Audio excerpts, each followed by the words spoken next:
Normal ba 'pag bago kang kain, naghahanap ka agad ng CR or napapadumi ka agad? Natatakot ka baka kung ano na yung nangyayari, bakit ganito yung katawan mo, tama ba 'to? Hindi po dapat mag-alala kung pagkatapos nating kumain ay dumudumi tayo agad. Dahil yung idinudumi mo naman, yan yung kinain mo kahapon pa.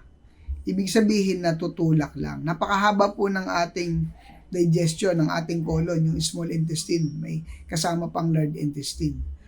So, aabutin po ng isang araw or minsan nga mahigit pa, yung iba nga ilang araw pa bago makadumi. Kaya healthy po tayo kapag tumatai or nadudumi tayo kahit bagong kain. Ibig sabihin, maganda po yung digestion natin. Hindi siya bara-bara. Ang importante, hindi natin nakikita yung kinain natin.